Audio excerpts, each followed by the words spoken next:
Hi everybody. Well, our mooring was along there. We've just left it. We was up at 5:30 and we're away at 6. We was just in front of the boat further up there, where you see it if you just up there, just in front of that one there. We've had 2 very pleasant days in Market Drayton, and we just turn round here now. As you can see up there, that is the old corn mill, which is now very nice apartments. But it used to be very popular here because Market Drayton is the last town you come across on the Shropshire Union between Nantwich and Otherley Junction, where it transfers to the Staffs and Worcester. And we are just there getting some water and tidying up and that. And there's the wharf as well, which was also part of the very busy area of Market Drayton. So I think we'll just finish off here, and we'll start our next journey, which will be, eventually we'll end up at a place called hold on a minute, Narrowboat Junction, that's it. Well, off we go. Well, it's getting a bit confusing here. We're in England, and this is our 5th beautiful day on the run. And I'm feeling really spoiled. Well, we'll get going. I think breakfast time will be on the move today.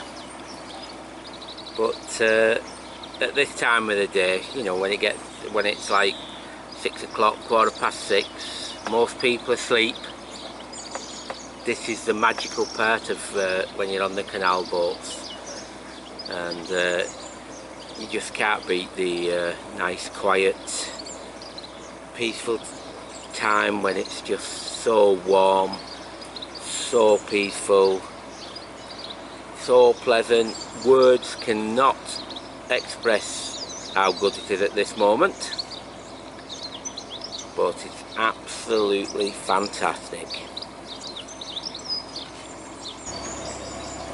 Well, the sun's broken through, coming through the trees, not a breath of wind.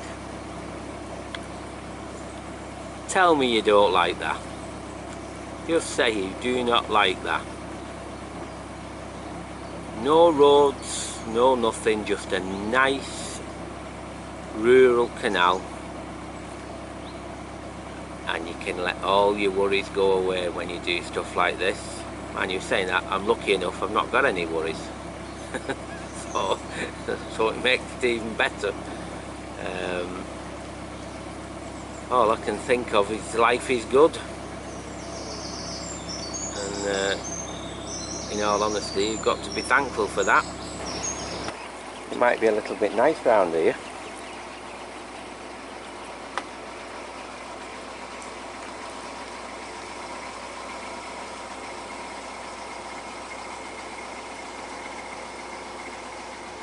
And this is what you get on this canal. Scenery after scenery, not just oh, here's a nice little area for a half a mile or something like that. You get this for mile after mile, and it's fabulous. And Bernadette's appeared at the front.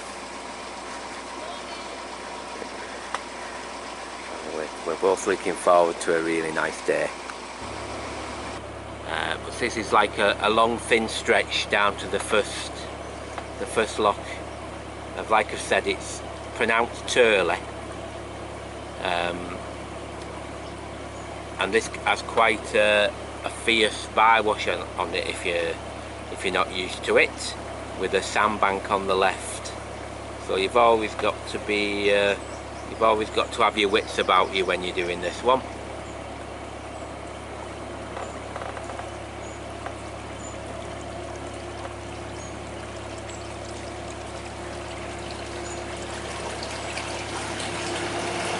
So all you get is glimpses glimpses of the sun, and that's about it. If I just get the zoom on in a minute. To the left near the lock there's a sandbank which I've seen many boats on, and what I'll do, if I zoom in here now, if you see there, that weir on the right, which sometimes can be even worse than that, if you look at that, that pushes the boat over to the left, and I've seen so many stuck solid on the left. So the idea is you have to aim towards that weir and just swing round as you're going in, and hopefully you don't have too much hassle. But you were watching and you can see what happens. But yeah, it's a bit weird, this one. So if you just see down that side now, I'll just go in slowly. There's the weir pumping away. Now let's see how we do it. There'll be nothing cut or anything. You'll see it as it happens, I promise you. Might be good, might be bad. Well, away we go.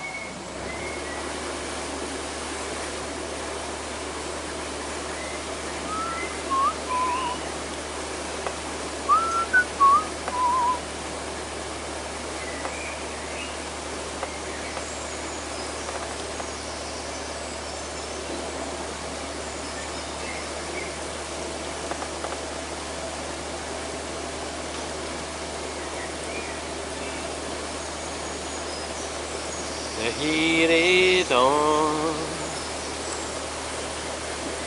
having fun.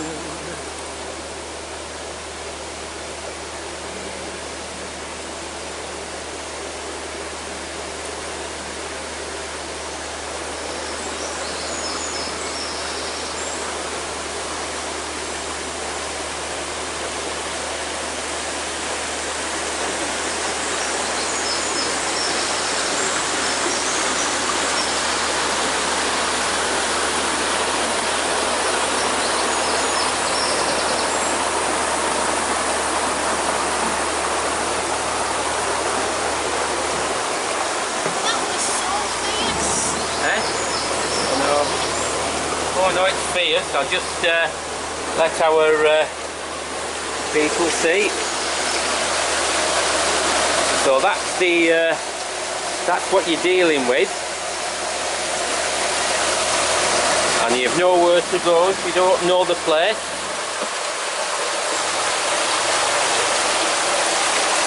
Most, like I said, they go over there, but a bit of experience, you know how to sort that out.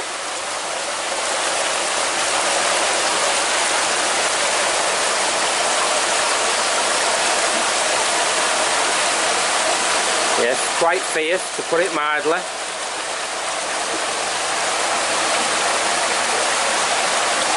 Right, back to it. Well, we're still in the dark at the moment, but it looks like somebody's switched the light on ahead, and it'll go back into the warmth after this lock, and I think definitely breakfast has got to be coming by then. And so and still not met any boats, so it does pay to get these locks done quite early, and you're through before everybody else arrives. Well, this brings back memories, this one. It'd probably be, time flies, probably be about 7 or 8 years ago. I remember that in that lock there we spent a full day, and this pound, what we're in now, had to be drained off because there was some urgent work needed. So we was over there up in the air, and if my memory's right, I think my memory's right with it. I think nearly all our provisions were used, because as usual as it was then British Waterways, but it's CRT, Canal and River Trust now, we provided them with so much food and drink. I think we used nearly all our provisions. But those were the days when they got the jobs done. They had all the tools and they didn't need the contractors. And things are slightly different these days. That's the way of the world.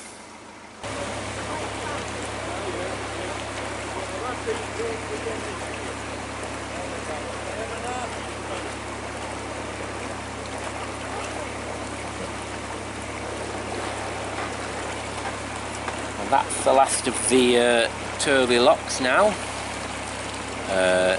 This was another historic wharf as well, which is known as Turley Wharf, and it's now really nice homes for people, but it's listed and it's very limited on what can be done, but it's really nice. And now no more locks for many a mile now, so it's just nice cruising. Well, we're coming round now to an area known as Woods Eaves Cutting, and to put it mildly, this was a bit of a pain for the canal company when it was being built, and they had to blast out all the sandstone. It's always been really narrow, and years ago it was a lot worse as well. You had to spy your chance, but it's restricted down to 2 miles an hour, and you just have to go along and be careful. And it's always you're always very close to any boat you're coming up against. So we're a few minutes away, and I'll do a bit of videoing when we actually get into the cutting, because it's quite high on either side. It's impressive what they did, but it's not a place you want to be when it's really busy. Right, so we've now, or we are, should I say, entering Woods Eaves Cutting, and as you will see as we go in, there's not much room, and you can't really look for boats in advance here, so you go in and then you manoeuvre around as and when you have to do. This will take about 30 minutes or so to get through everything, and it's all at a slow speed as well. Well, this is going back to the how it used to be years ago. They cut all this back so you could easily get 2 boats through these places, but they definitely let this all overgrow again, and then after another season, if they don't cut this back, it'll definitely will be one way. And very kindly as well, in the distance, there's a boat hanging back there as well, waiting for us, which does make life that little bit easier. So, like we say here now, this boat's kindly waited for us, so we'll just be able to squeeze past. They're certainly going to have to cut back again soon, or this is going to become a huge issue.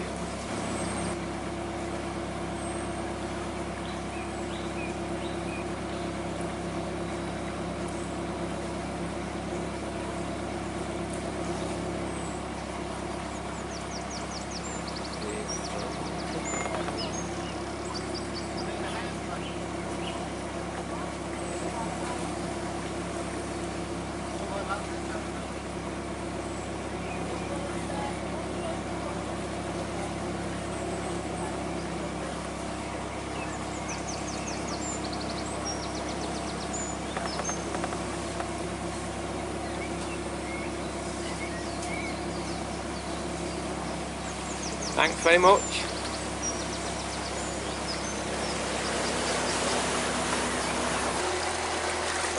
And that just lets you know how high that was, what they had cut out, because that's a bridge over it.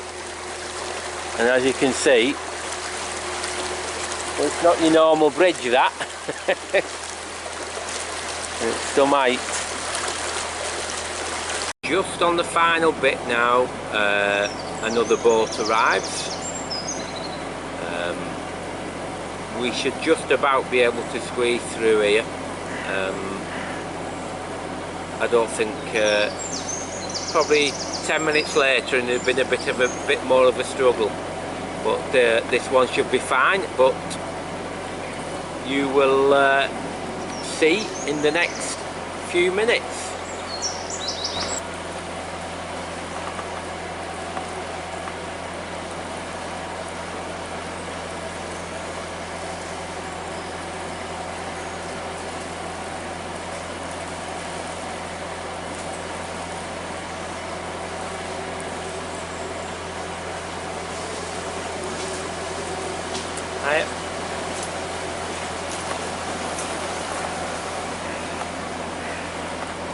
That one wasn't too bad, but we're just coming out of it now when we get through this next bridge.